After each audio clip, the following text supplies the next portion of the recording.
अगर बात वफादारी की हो तो जानवर हम इंसानों से 50 गुना ज्यादा वफादार होता है।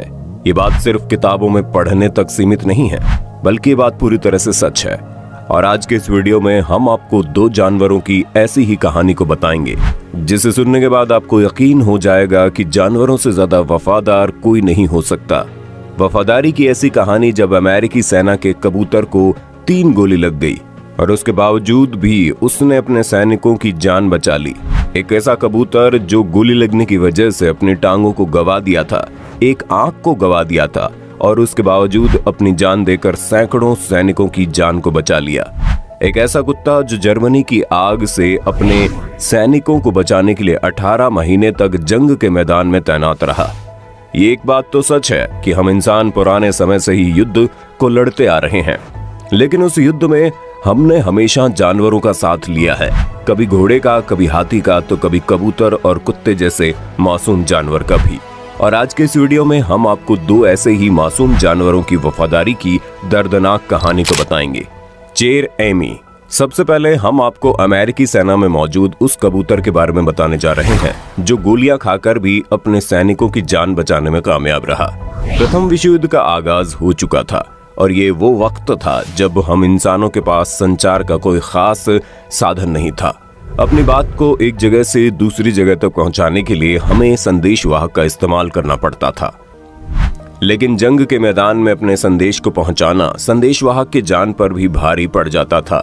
यही वजह है कि अमेरिका ने उस वक्त अपने देश में 600 ऐसे कबूतरों को ट्रेनिंग दी जो सैनिकों के संदेश को एक जगह से दूसरी जगह तक पहुंचा सकता था, और वो भी ताबड़तोड़ गोलियों के बीच से गुजारते हुए। कबूतर 80 किलोमीटर प्रति घंटे की रफ्तार से संदेश को लेकर उड़ता था और एक जगह से दूसरी जगह तक पहुंचा देता था। जर्मन सेना अच्छी तरह से समझ गए थे कि अगर अमेरिकी सेना को हराना है तो हमें कबूतरों को ढेर करना पड़ेगा।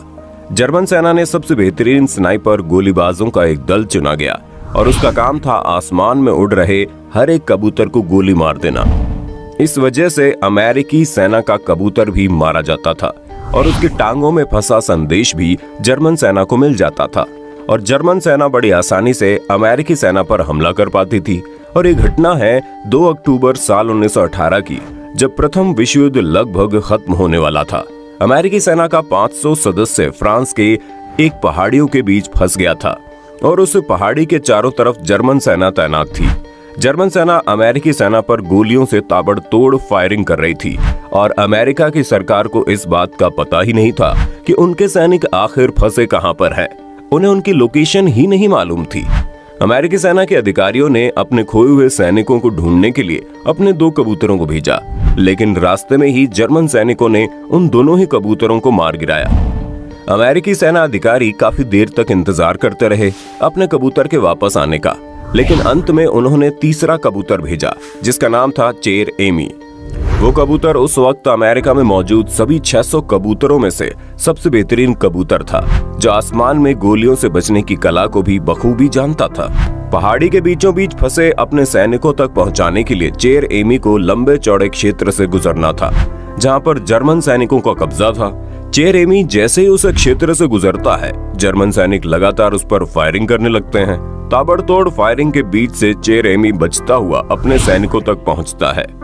फंसे हुए अमेरिकी सैनिक एक कागज पर अपने लोकेशन की अच्छी खासी डिटेल लिखकर कबूतर के पैर में बांध देते हैं और कबूतर एक बार फिर से एक खतरनाक सफर की तरफ निकल पड़ता है। इस बार जर्मन सैनिक पूरी तैयारी के साथ वहां पर तैनात थे और किसी भी कीमत पर उस कबूतर को मार गिराना था, क्योंकि अगर कबूतर यहां से बच निकला तो अमेरिकी सैनिकों का लोकेशन उनके अधिकारियों को पता चल जाएगा। जैसे ही कबूतर जर्मन सैनिकों की रेंज में आया, जर्मन के सभी स्नाइपर एक साथ उस पर फायरिंग करने लगे। कबूतर बचता हुआ निकलने की कोशिश ही कर रहा था कि उसकी टांग पर एक गोली लगती है। उस गोली की वजह से उस कबूतर का टांग एक झटके में ही उसके शरीर से अलग हो जाता है। लेकिन अच्छी बात तो ये थी कि सैनिकों का संदेश जिस टांग में बंधा हुआ था वो टांग अभी भी सुरक्षित और कबूतर अभी भी उसी रफ्तार से उड़ान भर रहा था। जर्मन सैनिक लगातार फायरिंग कर रहे थे और इसी बीच जर्मन सैनिक की बंदूक से निकली हुई गोली कबूतर के चेहरों को छू जाती है। महज गोली के छू लेने पर से कबूतर की एक आंख छटक जाती है और ठीक उसी वक्त जर्मन सैनिक की एक गोली कबूतर के फेफड़े में जा लगती है। वो नन्हा सा कबूतर लहराता हुआ जर्मन सैनिक से भरे हुए मैदान में गिर जाता है।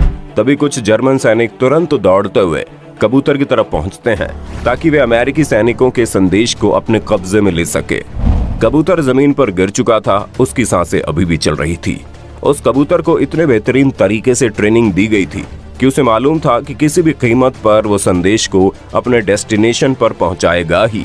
कबूतर ने जैसे ही देखा कुछ लोग उसके करीब आ रहे हैं, कबूतर एक बार फिर से अपने अंदर की पूरी ताकत का इस्तेमाल करके उड़ान भर दिया। आपको जानकर हैरानी होगी कि बिना एक आंख के, बिना एक टांग के और शरीर में गोली लगने के बावजूद वो कबूतर उड़ा और पूरी रफ्तार से उड़ता हुआ कई किलोमीटर दूर अमेरिकी सेना अधिकारियों तक पहुंच चुका था।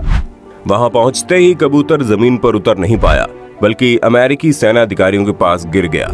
पर बिल्कुल वैसा ही था जैसे कोई हवाई जहाज टेक्निकल खराबी की वजह से लैंड करने की जगह क्रैश हो गया। उस बहादुर कबूतर की मौत उसी वक्त हो गई, लेकिन उसकी टांगों में फंसे संदेश की वजह से अमेरिकी सेना अधिकारी तुरंत भारी भरकम सैनिकों और गोला बारूद के साथ पहुंचकर अपने फंसे हुए सैनिकों को बचा लेते हैं। आज भी अमेरिका के इतिहास की किताब में उस कबूतर का नाम स्वर्ण अक्षरों में दर्ज है, सार्जेंट स्टबी। अब हम आपको एक ऐसे कुत्ते की कहानी बताने जा रहे हैं, या फिर कहें गलियों में घूमने वाले एक ऐसे कुत्ते की कहानी बता रहे हैं जिसने सैकड़ों अमेरिकी सैनिकों की जान बचाने में मदद की। ये कहानी शुरू होती है अमेरिका के उन गलियों से जहां पर स्टबी नाम का ये कुत्ता रहता था। उसी मोहल्ले में सेना का एक कैंप हुआ करता था जहां पर कुछ अमेरिकी सेना फुटबॉल खेला करते थे। स्टबी न जाने क्यों हर रोज सेना के साथ वहां मैदान में उधर भागने लगता था। हर रोज ऐसा होने की वजह से एक अमेरिकी सेना को भी उस कुत्ते का इंतजार होने लगा कि वो भी आकर उनके साथ हर रोज की तरह फुटबॉल खेले। एक दिन की बात है, वो सेना उस कुत्ते को अपने साथ लेकर अपने कैंप में चला गया। अब वो गलियों में घूमने वाला कुत्ता एक पालतू कुत्ता बन चुका था और उसका मालिक था अमेरिका का एक सेना। उसी बीच प्रथम विश्व युद्ध की शुरुआत हो गई और उस सेना को भी आदेश मिला कि उसे भी युद्ध में हिस्सा लेना है और युद्ध क्षेत्र में जाना है। वो अमेरिकी सेना किसी भी कीमत पर अपने उस पालतू कुत्ते को छोड़ना नहीं चाहती थी। उसने अपने कुत्ते को बैग में छिपाकर जहाज में चढ़ा लिया, लेकिन वो अपने कुत्ते को ज्यादा देर तक लोगों से छिपा नहीं पाए।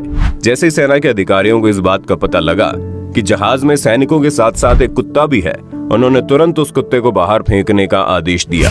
लेकिन तभी सेना के उच्च अधिकारियों को ऐसा करना गलत लगा। उसने उस कुत्ते को भी जहाज पर रहने का आदेश दे दिया। अमेरिकी सैनिक जर्मन सेना के बीच पहुंच चुके थे और दोनों के बीच भयंकर युद्ध शुरू हो चुका था। लेकिन वहां पर एक नई समस्या खड़ी हो गई और वो थे वहां के चूहे। वहां मौजूद चूहे अमेरिकी सेना के राशन को बड़ी मात्रा में नुकसान पहुंचाते थे, लेकिन अमेरिका के पास इसका सबसे बड़ा हथियार था स्टबी नाम का एक कुत्ता। स्टबी हर रोज वहां मौजूद चूहों को सैकड़ों की मात्रा में मौत के घाट उतार देता था और अमेरिकी सेना के राशन को बचा लेता था। अमेरिकी सेना अधिकारियों को लगा ये कुत्ता तो बड़े काम का है और उन्होंने तुरंत उस कुत्ते को भी अमेरिकी आर्मी का एक पुराना जैकेट पहना दिया। आपको जानकर हैरानी होगी कि जैसे ही अमेरिकी सेना का जैकेट उस कुत्ते को पहनाया गया, कुत्ते को इस बात की समझ आ गई कि जो भी इस तरह के जैकेट पहना होगा वो अपना दोस्त है और जो भी उससे अलग होगा वो उसका दुश्मन। अब वो कुत्ता चूहों को मारने के साथ साथ जर्मन सैनिकों को ढूंढने का भी काम बखूबी करने लगा। आपको जानकर हैरानी होगी कि वो कुत्ता युद्ध के दौरान लगभग 18 महीनों तक जंगलों में छुपकर बैठे जर्मन सैनिकों को खोजता रहा और उस दौरान उसने सैकड़ों घात लगाकर बैठे जर्मन सैनिकों का पता लगाया। इस बीच कई बार तो ऐसा हुआ जब गोली लगने की वजह से वो कुत्ता बुरी तरह से घायल हो गया था, लेकिन इलाज के बाद वो कुत्ता एक बार फिर से मैदान में आ जाता था। इस युद्ध के दौरान जर्मन सेना के द्वारा मस्टर्ड गैस बमों का इस्तेमाल भी अमेरिकी सीमा पर किया गया था, लेकिन ये तो आप जानते हैं ना कि कुत्तों के सूंघने की क्षमता कितनी बेहतरीन होती है। वो तुरंत इस गैस के फैलने से पहले ही जोर जोर से भौंकने लगता और अमेरिकी सेना तुरंत मास्क लगा रहे थे।